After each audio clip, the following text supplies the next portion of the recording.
Good evening. 8.5 hours after a London residential tower erupted in flames, firefighters still have no idea how many people are dead. All they've been able to confirm is that there were multiple fatalities. Ambulance officers have taken more than 50 people to hospital.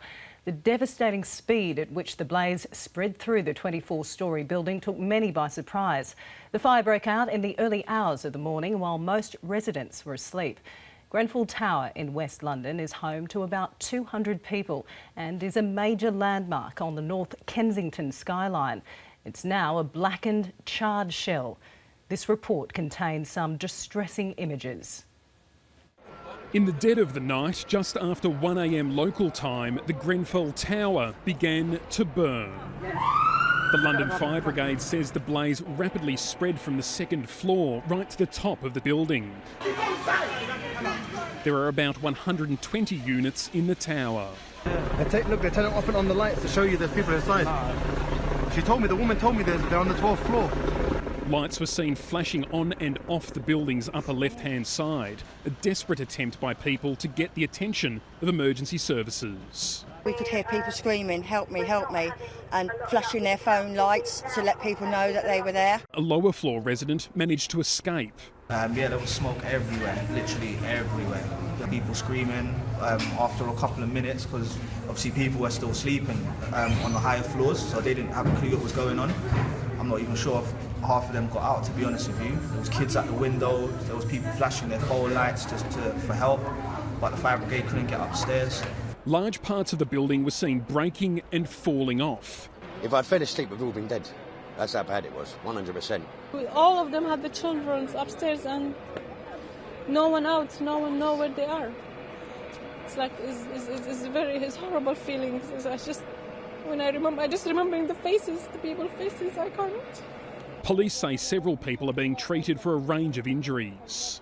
What was going through my mind is just want to save my family. I saw people jumping out the window, man, it was crazy. Saw people jumping out the window. Me and Tamara both saw a kid being dangled out of the window.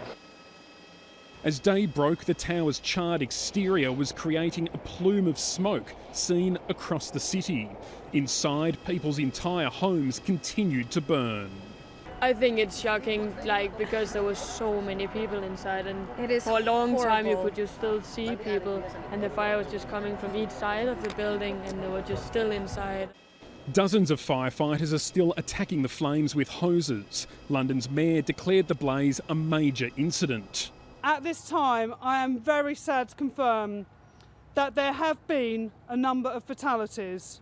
I cannot confirm the number at this time due to the size and complexity of this building, and it would clearly be wrong for me to speculate further.